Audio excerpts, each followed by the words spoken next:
Good morning. Today is Saturday, July 25th, and we'll be looking at the 11th chapter of the Gospel of Luke. In the very beginning of this chapter, the disciples come to Jesus and they ask him to teach them how to pray. And when they ask that question, they're saying, Rabbi, we are your disciples. We want to know what you stand for. What kind of rabbi are you? What's your flavor? Are you for personal holiness? Are you for care of the creation? Are you advocating for a strict adherence to the Torah or the Levitical laws? Or are you one of those who is all about justice for the poor? What is your manifestation as a rabbi? What do you stand for? And that is the statement. Teach us how to pray means teach us what we are to be about in the world. And he talks about God being the one who orders the household and God's kingdom coming on earth. And here he is, the incarnation, the manifestation of God's kingdom on earth. So it's really good that Luke includes that. Lord, teach us how to pray, the disciples asking in the very beginning. And then he moves on to perseverance in prayers, teaching a little bit more about prayer. And it's another Luke exclusive, this little story about the friend at midnight that comes for bread. And nevertheless, he will get the bread because he is persistent. And so that's what he's saying is be persistent in prayer. And then he goes on to say, ask and seek and knock, right? Ask, seek, knock. Ask, and it will be given unto you. Seek, and ye shall find. Knock, and the door will be open unto you. That's how the song goes. And that's the passage there. It's like with the synoptics as well. Then we have the story of Jesus casting out demons and people accusing him of being from the devil or Beelzebub. And he says, how can Satan cast out Satan? So he makes a reasonable argument with that. And then there's this little part in here about the unclean spirits that once he dismissed them from a person's body, they wander around in a watery place until they find a home.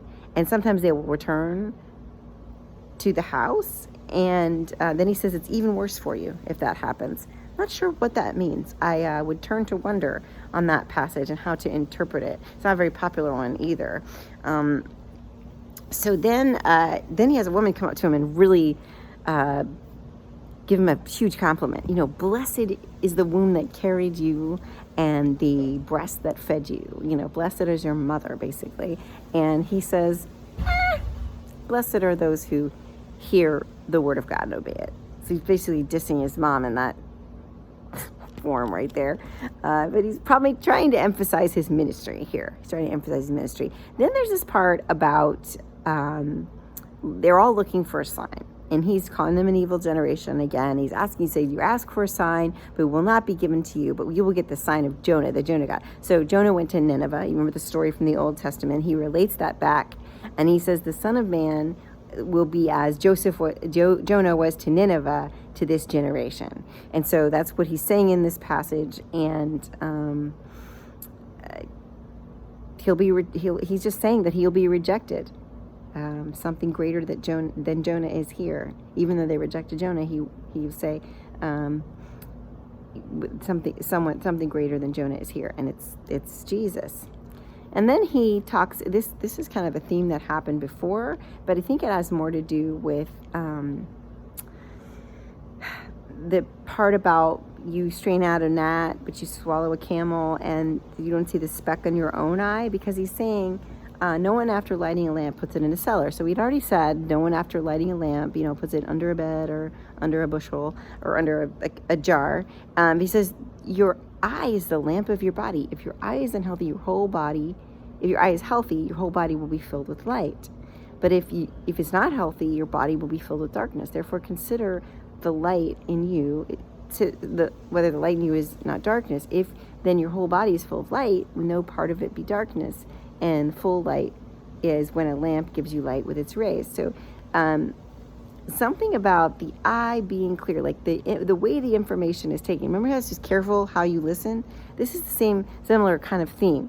At the very end of chapter 11, he has this encounter where he is just going after the Pharisees and lawyers as well. because they're like, hey, Lord, when you insult the Pharisees, you insult us. And he's like, oh, yeah, well, here you go. And woe to you, lawyers, for you load people with burdens hard to bear, and you yourselves do not lift a finger to ease them. Woe to you, for you build the tombs of the prophets whom your ancestors killed. So he just keeps going back to this emphasis on the prophets being killed by the people. And it says at the very end, they're getting hostile towards him. And you can see that something is coming, and they are lying in wait to catch him on something. So the lawyer stood up to test him in chapter 10. And then we see in chapter 11, he's poking the dragon a little bit more. And, we're headed towards, the eventual trial and crucifixion. So we know that's coming.